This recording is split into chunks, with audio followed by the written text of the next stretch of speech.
Hey everyone, welcome to Ep.5 of the Flower Farm podcast. And today's episode, we are going to talk about how to improve in Lorcana without literally grinding and spending your entire day practicing getting reps. Because I understand that there's a lot of people out there that, they're either parents, you work full time, you don't have the time to literally practice all day like some of the pro players can. So we're going to break down some strategies and some ways that you can improve and get better with the time that you have. But before we get into that, why don't we introduce Aaron and Andy first, starting with Aaron. So my name's Aaron. If you see me post anything online, it's awilp everywhere. I have been playing the game since it came out, and it was just life circumstances pushed me to pick it up. It's the first card game I ever played, and I've got to know John in set 5, I think, whenever I started tinkering with Blurple, whenever it was not very good. And then I've just kept in touch since through random 20 lore messages, and then here we are today. All right, my name is Andy. I've been playing since set 1, and I got into the game just because a group of friends, we were all competitive players, and they saw a Disney game, and they know I'm like obsessed with Disney, so they're like, "Hey, I think this is your alley. So do you want to join? Do you want to play?" And I was like, "I'm there. What day? Tell me how the product's gonna look." And at first, it's pretty rough, but we went over the hump, and I made a lot of friends. I met up with John after Nationals. I lost the LCQ in a terrible fashion by playing into Rapunzel, and I think I could have won that pod if I just waited a turn. But we live and we learn. And sure. then now I'm here. Cool. So to just dive right into today's topic, right? So before I came into contact with, or actually, let's rephrase that. Before both of you came into Flower Farm, started to get coaching, started to look into getting better, both of you were already good players to begin with, right? You guys at the first season one DLC, you guys laugh, but I think you were already good at the time. You gotta give yourself more credit. But season 1, right?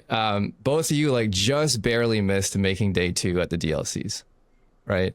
And so like a lot of people are in your boat, whether you guys work full time, or you're in school and working full time, or you have kids at home.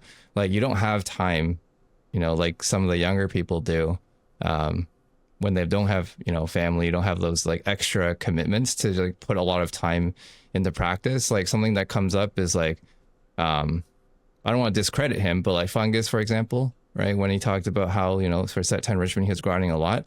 And like for both of you, like, and most people who are watching this, they just don't have, I don't know how many hours he said he put in, 2,000, 3,000 hours, something like that, right? You guys just don't have the time. So like, how did you guys like get better? And yeah. So I'll start first. My biggest approach, then things that changed from season 1, like you said, I missed round 9 at 2 different DLCs. I lost the winning in to make top 64. Both times it was also just bad enough on the breakers where I completely missed out on all promos, all everything. And had I won, I would have been like 5th seed in Seattle, and I think I would have been in the top 20 in Chicago. So major swings there. And after the season 1, I really started putting focus on the limited testing that I was doing. I started actually tracking the games, tracking the reps. I started taking a lot of screenshots, whether it be in live games on my phone or online. I would take screenshots of the screen and post it, ask opinions on people. Pretty sure that's how I actually met John or started talking to John in the first place. You kept spamming my DMs. I would send him 100 messages and be like, "What do I mull here? Is this correct? What's my challenge sequence here?" And then finally, I figured I'm bothering him enough. I should just join Flower Farm and actually ask these questions. So that was really my biggest level up point, I think, is actually testing with a purpose and tracking in certain spots you can really like take a picture of. You can reset the game back to that point if you're playing with someone see how the game would have gone differently. I think that's been the biggest thing for me personally. Okay. I have similarities, but similar to Aaron, I was on the bubble season one, so getting that 44 points, 45 points, not quite making it. I was lucky enough to get three Let It Go promos, so I did get the top 100, top 128. But after season one, nationals ended. I knew of John, and I set out the goal, and my goal was, well, let me backtrack. Sorry, John asked me what my goal was going to be, and I said I just want to make day two. I want a top 64, whatever that looks like. And this was before the top 32 change happened. And John goes, "All right, let's do that. Let's work towards that." I joined Flower Farm, and ever since then, just I've been very mindful of my time and picking who I play test with.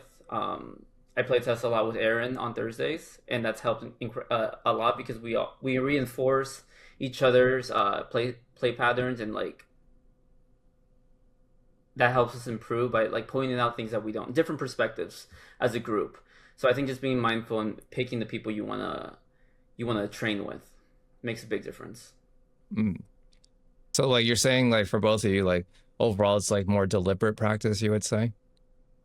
Yeah, Yes. 100%. Like I mentioned too, like this is my first card game. I had no idea how to actually practice or how to actually get better other than I was just using some common sense on trades and challenges and trying to math out turns in my head. And then once I start diving in a little bit more, it's like, okay, there's some sequencing issues that probably cost me multiple games in situations where it shouldn't have, or I'm not playing into certain traps, or I'm playing into traps bad, things like that. That's where really I think grabbing screenshots, resetting games is like the biggest thing. It lets you also practice wild lines that you may not take normally. And it's, hey, if I'm gonna try this, or if I really need to claw my way back into this, I can take this risky line versus the safe line. And everyone that I play with always jokes with me that I'm always going to take the risky line, it seems, but that's just because I like to see what happens in those situations versus in a real actual game. I probably play it a little bit safer, but you got to min max the testing and figure out what's going to happen. That's a good point though. Yeah. Sorry, Andy, go ahead. Yeah, that's a really good point, and I think it's important to. I think the biggest thing that John has taught us is why. Why are we inking that card? Why are we playing that card? Why are we questing? Ask yourself, do you need to? And like just being very mindful of that, because like one decision can trickle a different different path that can just and you lose you the game. Like is this game going to lose this move going to lose you the game? If you ink your dumpos and you have no draw in hand, if you ink your removal and don't have removal for Prince Philip, then it just snowballs that first error. Right. So like a lot of people have like the same question, like how do I get better? Or like even like how do they review their games? Because I'm sure you guys see it in Flower Farm too. Like some other people, they're always asking like how do you guys review? Like when I'm looking at some people are listening when I'm reviewing my own games, like what am I even supposed to look for? Because then it's like the thing where like if you don't know what you don't know, then what are you actually looking for? How do you actually, get better? So like how did you figure out how to pinpoint those moments? Because to me, it feels intuitive on what I did wrong when I'm rewatching either someone else's or my games, right? Yeah. I think that it feels like that now whenever I do things, but it didn't at first. One thing that I really learned is I get to situations where the game is lost or I need a certain card. And that's whenever I go back and rewatch the games and I actually see, oh, I had that card turn one. I could have just not inked it. And even though I didn't need it at that moment, I could have inked something else that I ended up inking the next turn anyway. Um, and that was a big one for me. And actually, this exact thing happened to me in Richmond. We talked about it after the fact, and I still made the mistake, even after thinking about it and testing it.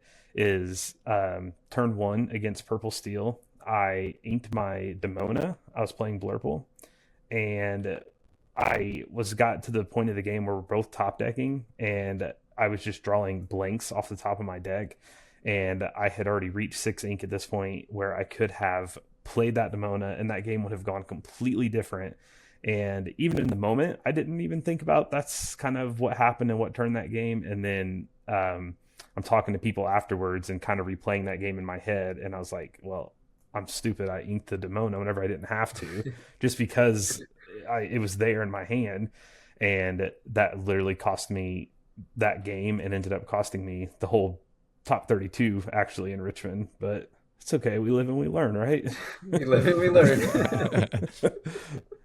Yeah, I mean, that's like that's like one of my biggest fears, right? Not for myself, but for everyone, not just you two, but everyone else, is that I think when you play too many games, it's so easy to autopilot, right? Like for the both of you, when you first started, there were a lot of, I guess habits, you could say, like autopilot habits just from playing a lot online. And then you don't even realize that you're even making them. And then, those are the things that kind of cause you to lose the game, right? And that's it was one of my biggest fears, is when you're in the tournament, because like in a tournament, some people are stressed, some people are not. But a lot of times there's just like so many other things going on.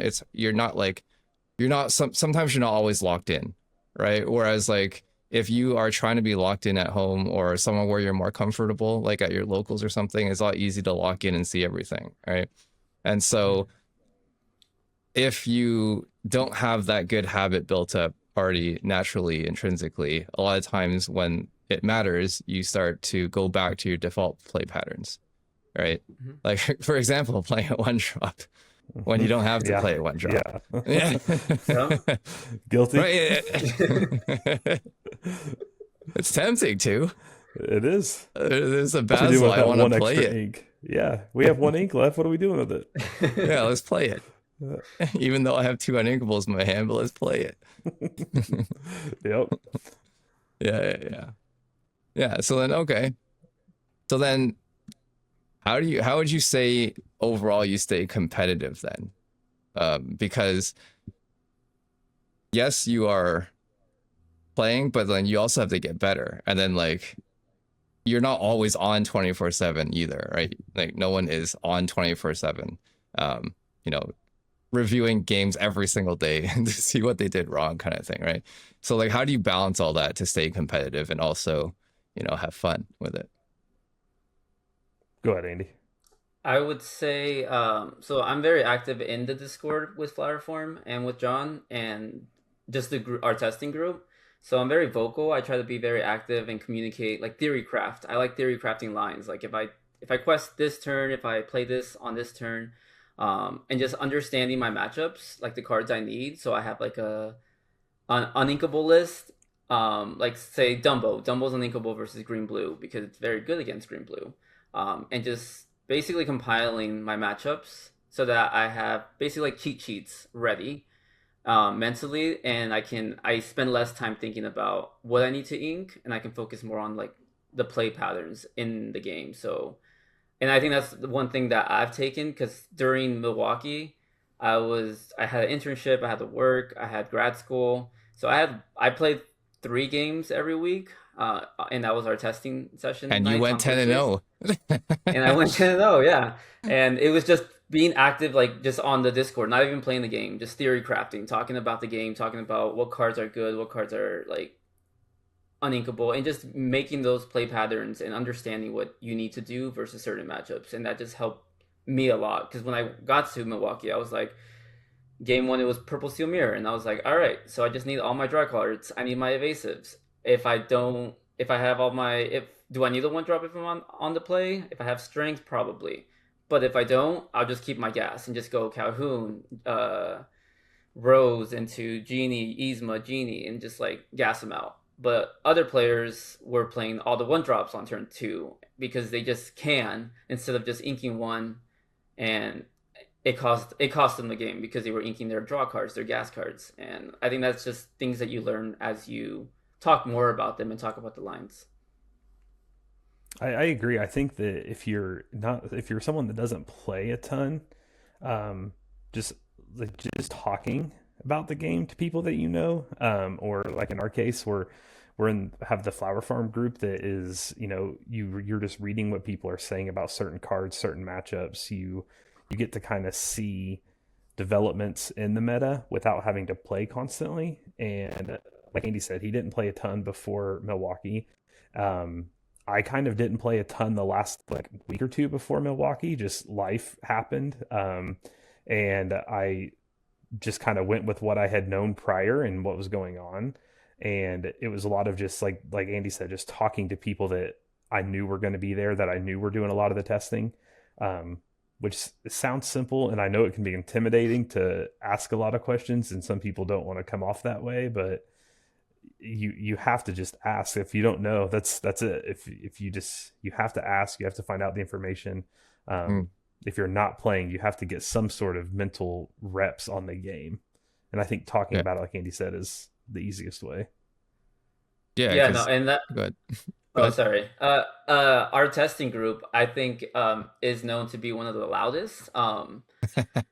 And that's a good thing because we're not afraid to share what we are thinking right off the back. Because if you're not vocal and say what you're thinking right away, you don't know where you're going wrong.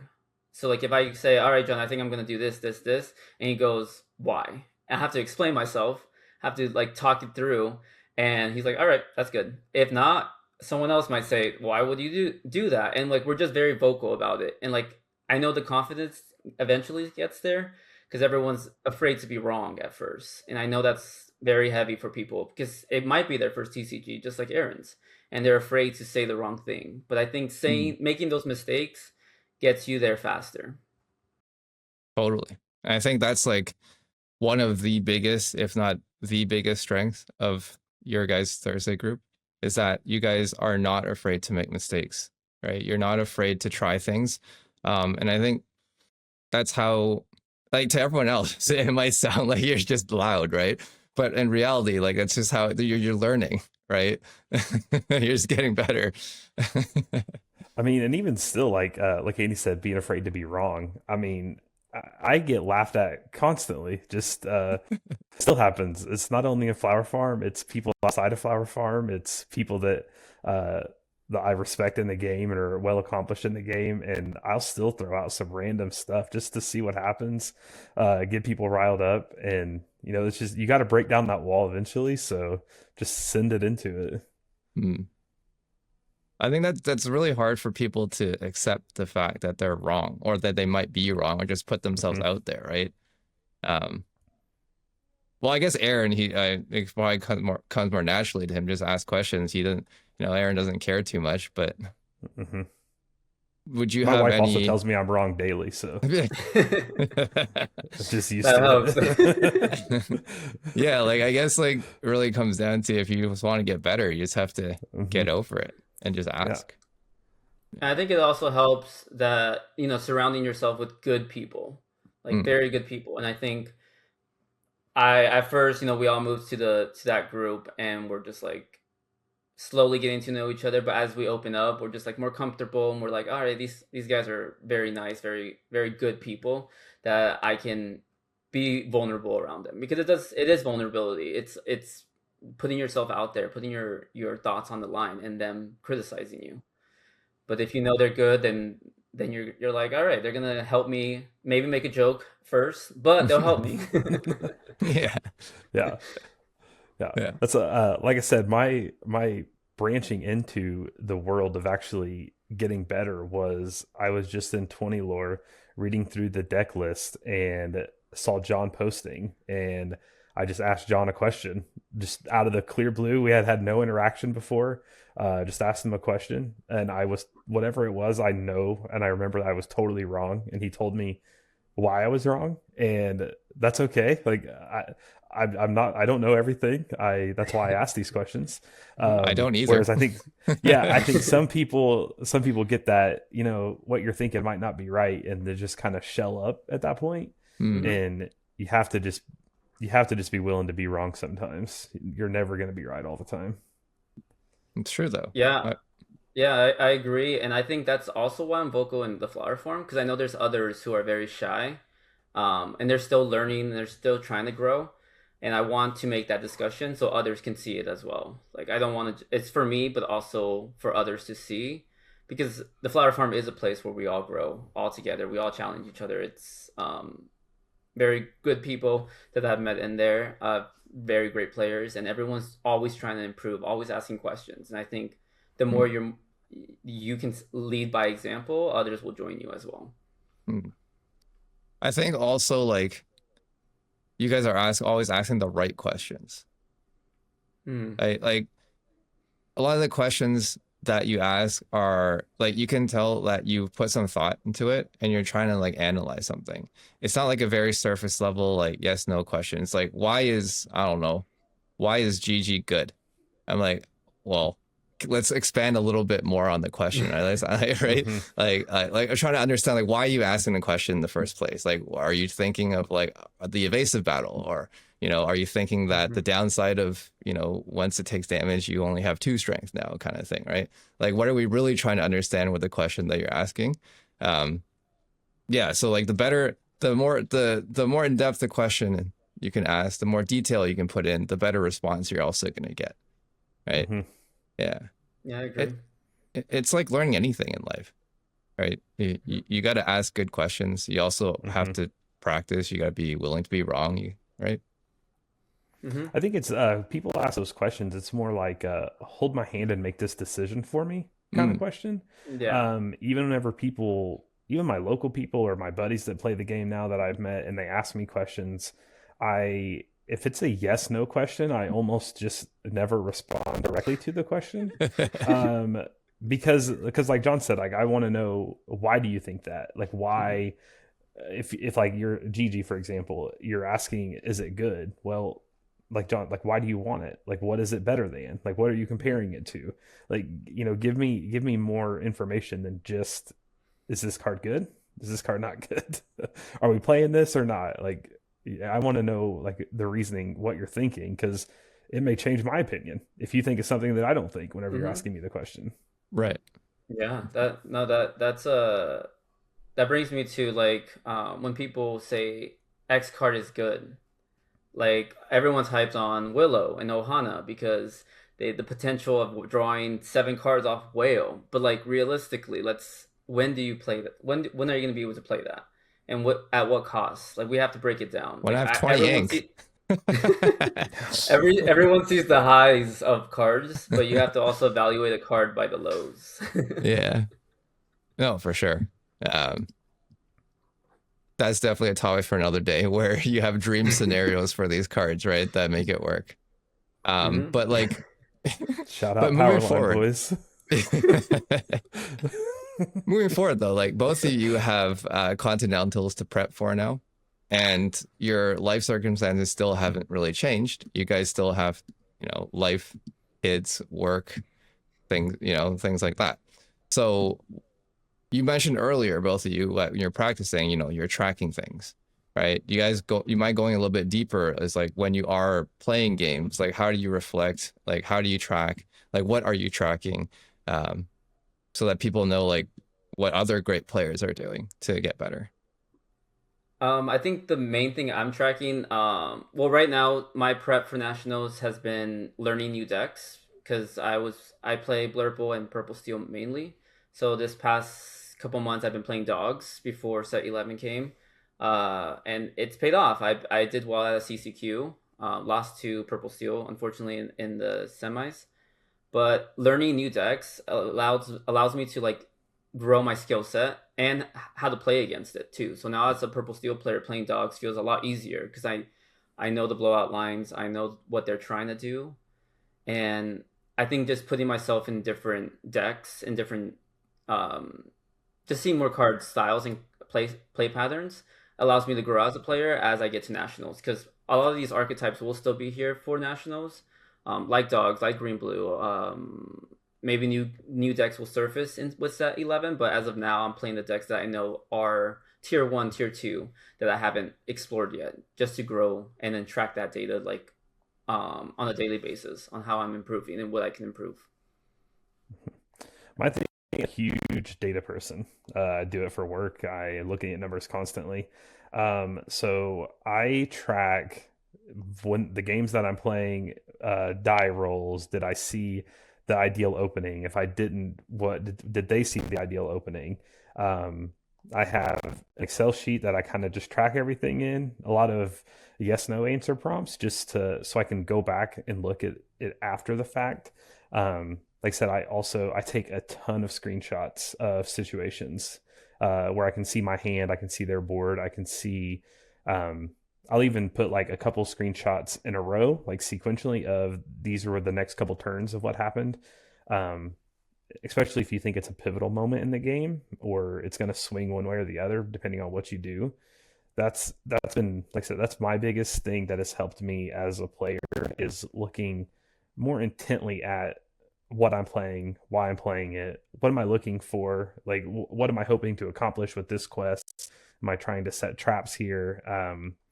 And then, like I said, I go back and I look at that and I just compile all the data for each deck that I play. And like Andy said, I mainly have played Blurple for the last couple sets, but before that, I was a red blue player. I played red purple. I've played um, a lot of different things. So even now, I still just kind of play everything and just kind of track things because I think it helps me play against decks if I play it myself. Even though I'm not probably playing it optimally, I can still see um, if I play into this or I have this set up on the board. If my opponent does this, I'm kind of screwed, and if they don't, then I'm fine.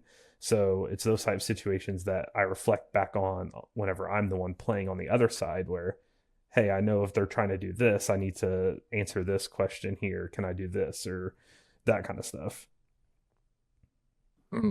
That makes sense.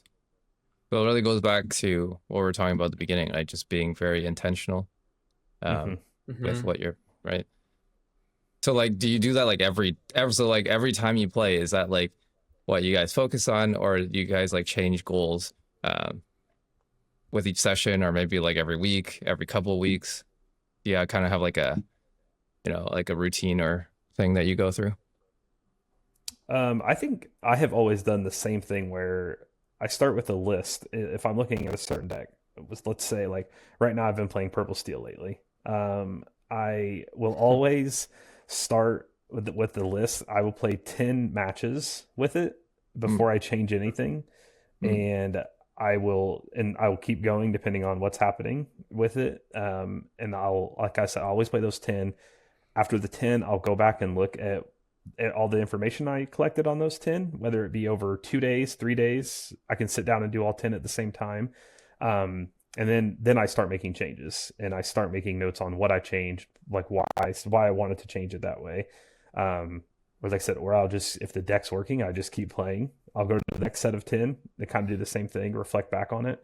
Um, I've always joked with whenever John posts a list or he makes a suggestion about something, I'm always like, all right, I'll report back after I play my 10 games and we can see what happens. Well, you're telling me so you don't change usually... you don't change a card every time you get high rolled, and then you no matchup. no, because that's just gonna happen, boys. Every now and then you're gonna get got. It happens. Yeah. So like that's my plan usually whenever I go into actually testing something. Okay. I don't really track how many games I play. I mainly look to practice my worst matchup and always on the draw. Leading up to Milwaukee, I played Purple Steel a lot, and I was like, John, what's the worst matchup? Blurple. Do we expect Blurple to be huge? We did. We expected like 25, 30%, and I believe it was around there, right? 33, 32%. Yeah, somewhere there. So my testing was I wanted to predict the meta. I wanted to make my worst matchup better without giving up too much percentage into my other matchups that I'm already 50-50 in or a little bit better. Like in Amber Steel, I felt good because I had Skaters, I had Calhouns, so that matchup was fine. So how do I improve Blurple? How do I practice the play patterns needed to be good Blurple players or punish the ones that don't know the matchup as well? And I think just that practice, winning on the draw, playing on the draw, really helped me helps me because on the play feels very straightforward with purple steel, just 1, 2, 3, 4 strength.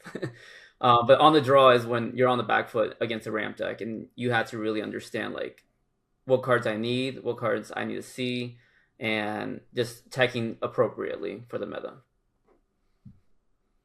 You also bring like, you remind me of something else just now. So like, I realized that you guys specifically, when we are testing on Thursdays in our group, you guys usually always lose the best of 3. Yeah. Right. Right. Yeah, but that's also because, but that goes back to your testing, right? You guys are always trying new things, new lines. You're purposely being on the draw, right? You're purposely putting yourself at a disadvantage, right, to try and overcome those, right? Mm-hmm. And like a lot of people, it sucks to lose. No one likes to lose. No one loves to lose. And like last week, I think it was last week testing. They're like, "Oh, you won the dice roll." I was like, "Nope, click. I'll go second." And then they're like, "Wait, you want to go second?" I was like, "Yes, I want to go second. Sorry, go." Andy hasn't won a set in the last like month. I don't think he's won anything. He's been getting O2'd every single week. Dogs is in a rough place, guys. I always think about like a sports, you see the players on the court and their coaches are trying to kind of call a timeout or give them advice or something. They just wave them off, get away from me. That's usually what I'm doing in testing whenever we play. John will make a suggestion or someone will make a suggestion about something. I'm like, no, what if I do this instead and just completely ignore everyone's advice and just see how reckless we can get it. Yeah. We gotta push our limits, right? Test the limits. Yeah. Mm-hmm. Yeah, exactly. You gotta know like the limit of your deck and how far you can push it before, it goes the other way. Right? Because there is like a fine line between being too greedy and too safe. And I think like a lot of this game is finding that balance. It's kind of like a dance almost. You have to find like what, every turn things change, right? Depending on what your opponent plays. If they sing 2 songs, play Hades and sing Let It Go kind of thing, overtake tempo. Like a lot of things can happen, right? So like a lot of it is, like definitely just trying to figure that out. I think something else that people don't do a lot whenever they're playing, and this is just playing, not only testing, but I think you should do it both times, is whenever your opponent is making their turn, you should already be thinking about your lines and your response lines to it. That's something that I was not doing whenever I first started playing. Also, I was just kind of, oh, it's your turn. I'm just going to sit here and like twiddle my thumbs and put my cards down, get a drink of water, whatever the case is. But I think that really elevated my play whenever I pass turn, they start doing their turn, and I'm already looking at my hand and at the board, thinking about what I'm going to do next before they even pass it back to me or before they even play anything. So that way I know if they don't answer this thing, I'm going to go this route next turn. Or if they do answer this, I'm already thinking this is how I need to respond. I think it really helps you make decisions quicker, but it's not necessarily quicker. You've actually just put more thought into it than they just pass back to you and you just think pass, boom, do whatever you're going to do. I think I've noticed that a lot whenever I'm watching people play, especially in person. Online, it's not, such a big deal because you're literally looking at the screen anyway. But in person, I see it all the time. Yeah. It's like, yeah. Sorry, go ahead. No, go for it. I was just agreeing. No, it's true. Like, because a lot of times when people are playing, they are trying to figure out, like, they're figuring out what they want to be doing when the turn passes back to them. When like you should already know what you're supposed to do. So like a very good example is like, let's just say you have, I don't know, Cheshire Cat in hand already, right? And you pass back to their turn. You already know, okay, they're probably going to play Elsa. They will probably attack my Tipo that I'm trying to bait with, right? Like one of those options. And then like if they take A or B, you already know what your response is before it even happens. And then that goes back to what Andy was saying earlier about playing other decks. Because if you understand, you know how to play the other decks, you don't have to understand it, to the highest level at like maximum proficiency, but you have to at least know what they want to be doing every turn so that you know what you need to do to counter it. Right? You can't just sit here waiting for them to do things and then, just react all the time, because that's how you lose if you're always reacting. Because in Lorcana, the game typically rewards the more proactive player most of the time. Right? So like if you are just always on the back foot, you're in a tough spot, because there's less comeback mechanics in the game compared to other decks. Right? Like maybe you can argue like, Red Blue Shark, DKP Shark back then, he was very reactive, but they had a lot of ways to come back. But like currently we don't really have, it's not the same, right? You can't just like stop your opponent at 18 and get them back to 10 because you looped, APL Shark and stuff like that, board wipe, right? Yeah, so yeah, that's like a very good thing to prep double manner slam. Yeah, exactly. Yeah. Exactly. Like but that's important though. Just knowing what your opponent's doing. Mm-hmm. Yeah, I think another thing. Sorry, God. You have to. There comes a point in the game where if you're on the draw or if you're on the back foot, you have to break the serve. I always use that term with my friends. Like you have to break the serve and regain control. That way you can start putting on the pressure and they become the control player, and now you're beating them down.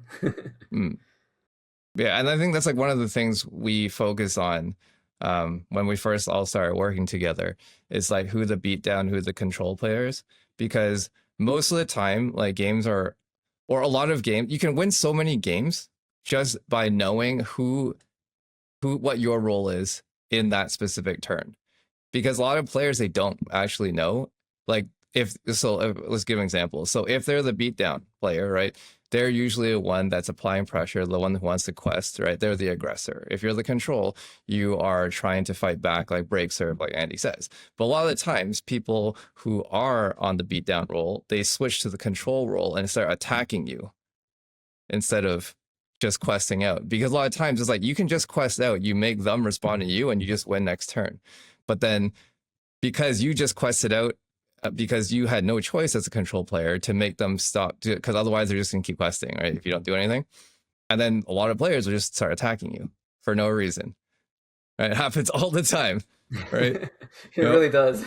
It happens all the time, especially people who aren't as familiar, right? So like these are like little things that you have to know, I think, if you want to get better as well.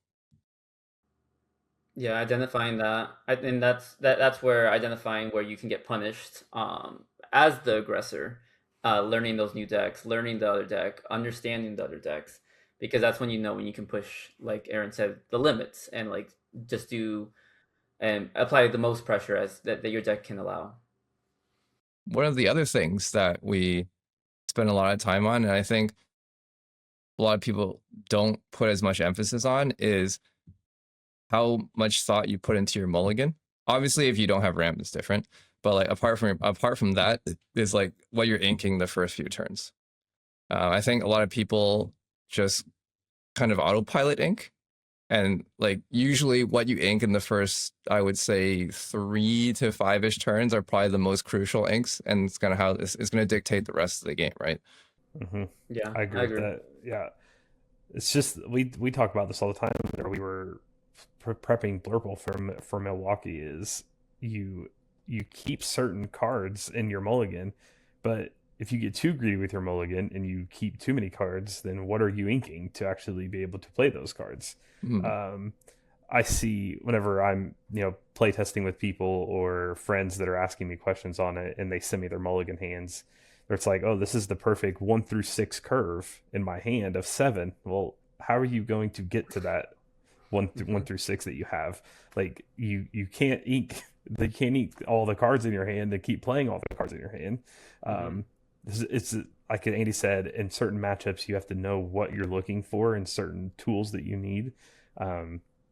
I think that goes majorly far. Like I said, I messed up in top 32 winning and inking a Demona right off the top. Like it still happens, but minimizing those mistakes is where you're going to see the most reward for it. Definitely. Yeah. So then right now there's not too much going on competitively until that 12, I guess you could say. And some people who didn't make Continentals, they really won't have anything to play for unless they're going to Infinity, right? So like how do you how do you balance the game now? Like, because there's nothing to play for. Like, do you just So like some me people? me Yeah, personally, yeah. and you guys have heard me say this nonstop. I'm using this set and just playing the most ridiculous things I can find. So there's no real events that I'm like looking for. So now it's a lot of I'm looking into the card pool overall and some cards that I maybe didn't even know existed or never even saw the light of day. I'm trying to play with just to see what happens, weird interactions with cards. Um, think I spent the entire preseason playing nothing but power line decks, um, whether it be red blue, red steel, red green. I was trying everything I could, um, just to mess with it and just to have fun. And I think that's going to be a majority of this set for me. And it's also like Andy said, eventually I'm going to get bored playing with the meme decks, and I'm going to come around to what are the tier two decks that I'm playing that I don't need to play Blurple and Purple Steel all set long because we know how to play those and we've seen those for 4 sets in a row now. But what about green red? You know, how's that deck look? What's it looking like? And then I'll slowly work my way back up, I'm sure, into the lower tiers and see what's going on. Yeah, no, that I think you make a good point. And I think this game, I think people really forget that it is about having fun, not just winning. So like even going back to that, and like me playing different decks, me playing, I've been playing different colors this week, green, purple, and it's been a blast. Like I'm enjoying the game again as much as I did when I first started, and I think it's really important to just keep that up because a lot of players, they see no DLCs, they see no more chances to get in, and they get very unmotivated, and tend to trend downwards and just like give up on the game. So they forget the actual meaning behind having fun and being competitive, having the community, having you guys.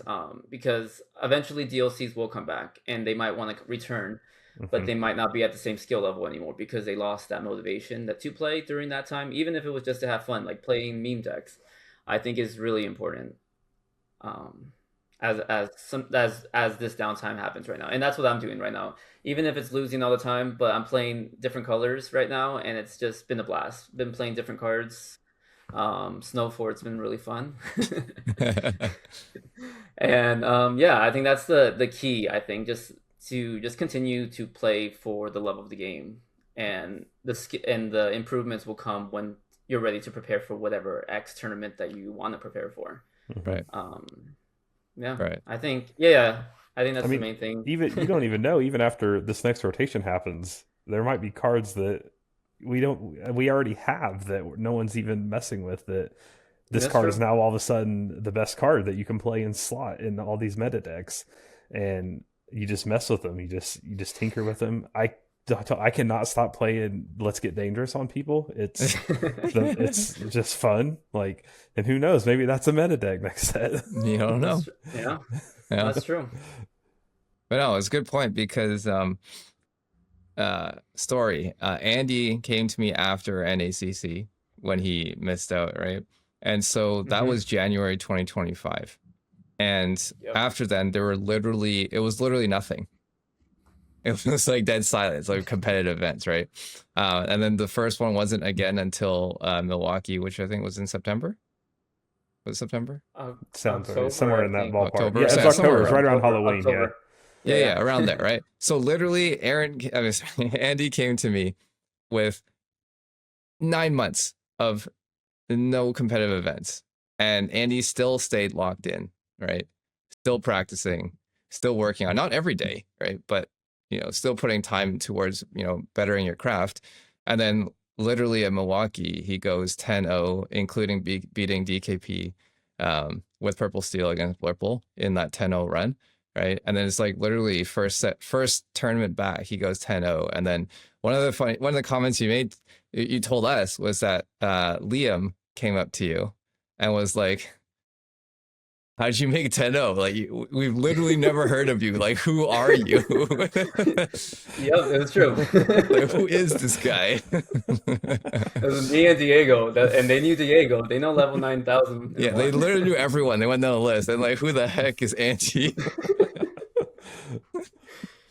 Right. But it's kind of like the analogy I made in Flower Farm. Just like it's kind of like if you're like an athlete, you get injured, or like this is your off season right now, and like what do athletes do in the off season? They don't just party and do nothing the whole off season. They always train, come back next to get better for next season, right? So just because there is downtime doesn't like you can choose how you want to do your time, right? But if you truly want to get better, right?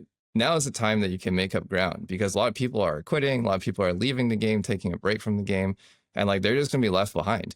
And a lot of people think it's not true because they're like, oh, Lorcana is just a simple game. Like I can catch up really quickly. But take a look, and I think most players can agree to this, but the skill level from the early set DLCs, like set first one was set 3, 4, yeah, set 3, like around that time, like 3, 4, 5. The skill level then compared to now is a lot different, right? The gap between players has really closed since then. So like if you're not continuously moving up and getting better, you're gonna get left behind. Like we see a lot of players who qualified in season 1 and like they're nowhere to be found right now in season 2, right? Yeah, So that's true. Yeah. The same players I saw in season 1, and I didn't have that confidence.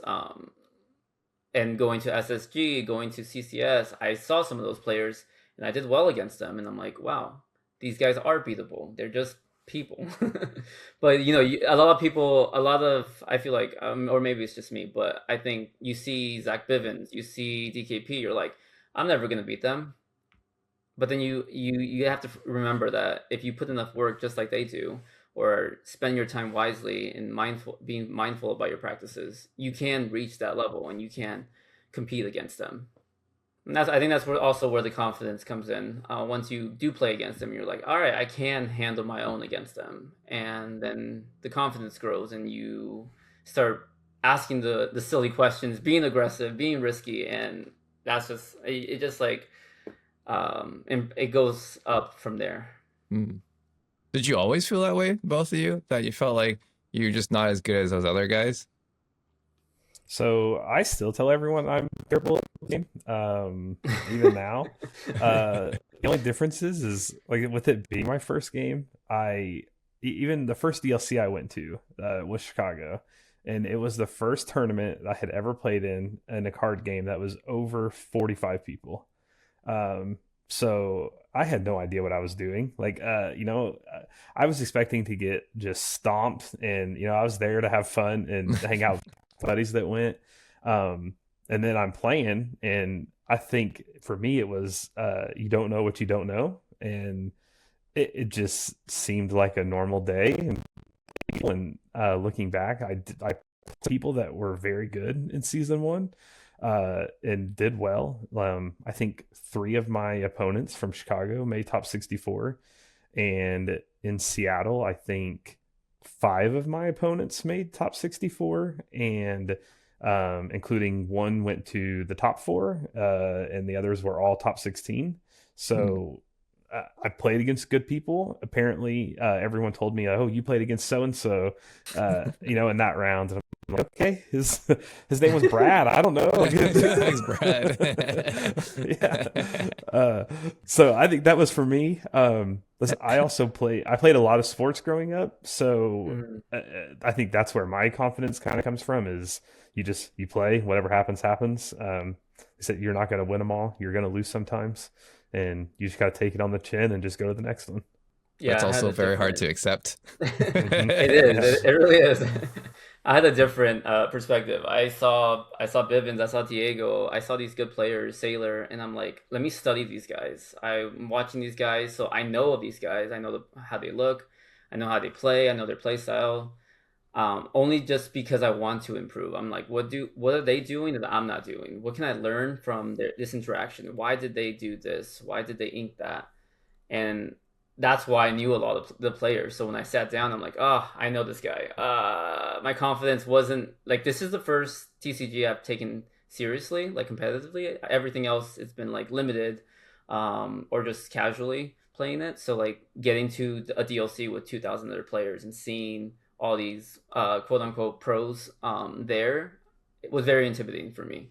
And I was just like, I hope I don't get them, but I also hope I do get them because I'm going to learn a lot. So I think in Seattle, I feel like this was the moment I feel like I could actually play the game a little bit. And I still think I'm terrible and I don't know what I'm doing anytime. But I think I was 401 or 301 or something like that in Seattle at this point in time. Off to a great start, and I look at the pairings that post up and it says I'm playing against Bivens. Obviously I knew his name by this point in Seattle. I had dove in far enough and I'm like, okay, I got to play Vivens. This will be kind of cool. I'll probably get stomped, whatever. But at least I'll get a play him. And then I walking to the table and it says, the piece of paper is just sitting there that says, please report to the stream area. This is going to be a streamed match. And at that point, that was like, my butt kind of puckered up a little bit. I was like, all right, this is not going to be good, because not only am I going to get beat, I'm going to have to do it on stream. Everyone's going to remember this happening. And I actually, somehow I won that round. I got very lucky the second game. But after that, okay, maybe I can play with these people, maybe I can do that. And ever since then, it's just been like, whatever, I'll just play whoever sits down. That's just how we go. Yeah. Mm. That's true. But it still comes back down to like you two having a very good mentality around losing and improvement, right? Because like Andy said, you want to study these great players. Like, what are they doing that you're not doing, right? And Aaron's just like, well, if I lost, like, what can I learn from my loss? Like, going back to it, did I ink something that I needed for 5 turns ago? Well, yeah, I did. Well, that's probably why I lost, right? Yeah.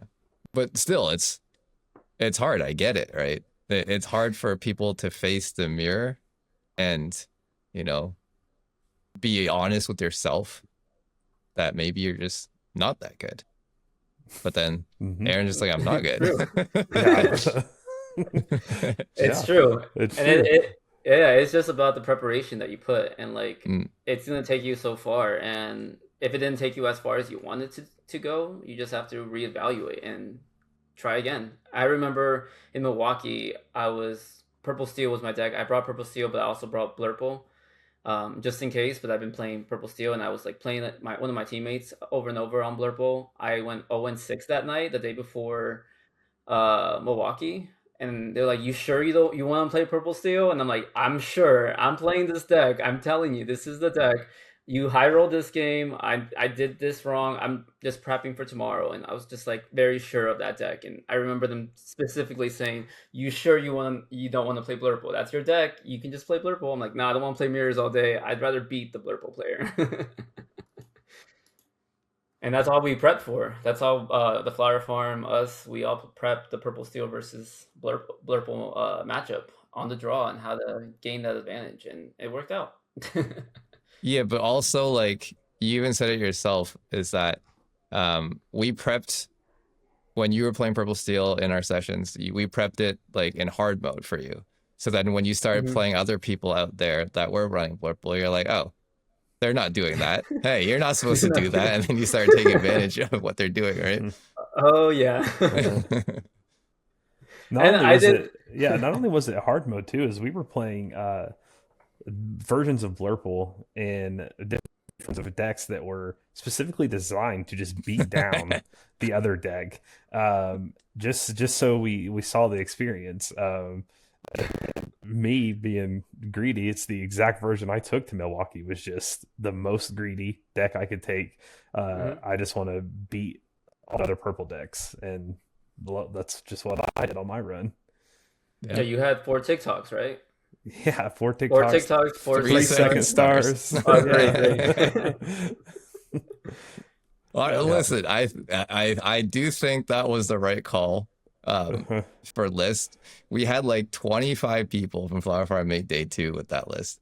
So like, right, and it wasn't like it was inconsistent either. Like, I don't think anyone lost a mirror except for when you don't, unless you don't draw a second star, and they did. Right? So But top that's why we ran 32 3. actually. My first mirror. Yeah, we ran 3 for that reason, so we could see it more often. We play 4 TikToks. Most people were on 2. We're like, we're not losing the purple steel mirror. We're not losing the blurple mirror. Yep. Yeah. And then when and then Andy runs this to DKP with 0 TikToks, he's like, oh, I don't have to worry about that card anymore. No, 0 TikTok and 0 Iago, and I was like, this is the best. The game was so easy.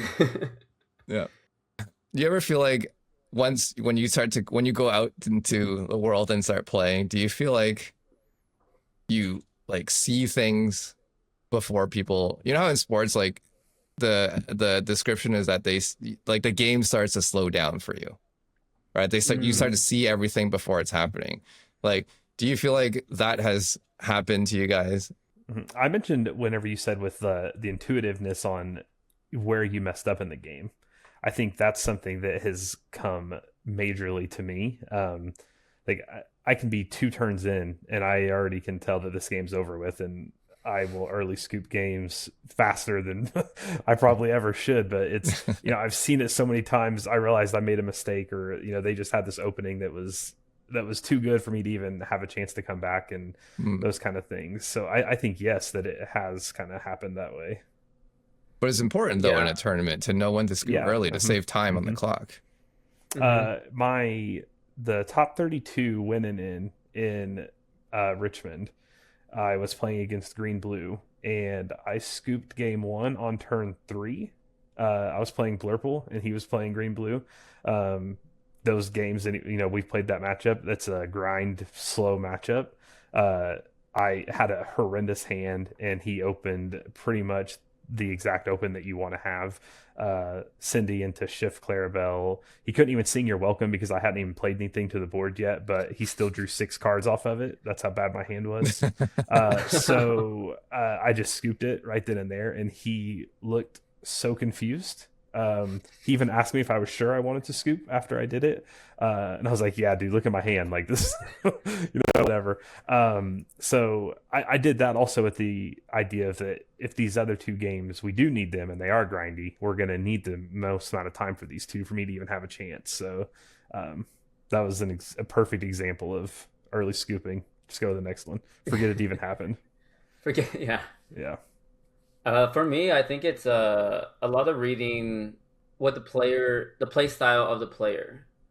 And I think we talked about this a lot. Like, even when we play just on stream against, like, Ladder, we're like, oh, this person will attack you when they're the beatdown. So let's bait them in. Like, just learning because every player has their own play style, play patterns, especially, like, in the early rounds of a DLC, and like you can punish them. Like game 1, you learn that they're going to always Ursula you onto. So even if they're the aggro player on the play, or they're gonna Mowgli you onto instead of just developing the board, they're trying to be the reacting player. Then you just ink the strength and make their aggro even less because they're playing the Mowgli, they're playing the Ursula, and they're supposed to be the aggro player. Right. And it's just like little things like that. I think what they ink will tell me what's in their hand, how they're playing the game, what they're questing with, tells me a lot about the person already. That I know where I can punish them, where I can bait them, where I can create a line for me so I can take over the game. That's another topic for another day. Reading people, or reading your opponent. That is reading your opponent. And I think at the beginning when we started these sessions, you're like, all right, lesson for today is X, X, X. And I loved like when we used to do that a lot, and we still do. I think it's just more at the end of the night. We're like, all right, the lesson tonight is green purple can beat purple steel if XXX happens, or if they need to see the lines that we need to see.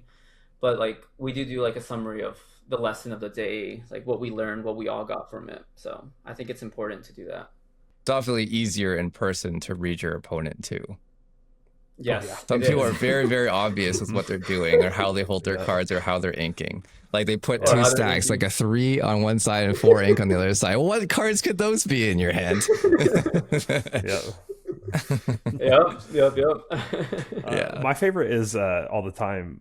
Also, like certain plays. You're going into a turn, and this kind of goes back to knowing the deck that you're at the same time. Is they'll stack their ink. Let's say they're playing a purple deck, and they stack their ink at set of 4, and they go to exert it and play a card, and then they stop, and then they rewind it back, and then they redo their ink. Well, okay, you probably got a genie or a Dumbo in hand that it's just simple things like that. Like you go to make a move, and it's like, okay, well, now I know I got to kind of play around this card or have an answer to this card. If not, then it's going to get out of control. But those are a lot of easy tells of kind of what's happening.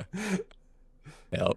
You just gotta pay attention. That's what, like, knowing your deck, like you guys saying earlier, you already know what you're gonna do. You can focus your time looking and seeing what your opponent is doing now, because you already know what you're gonna do next based on what they do, right? Yeah. But because you know your deck so well.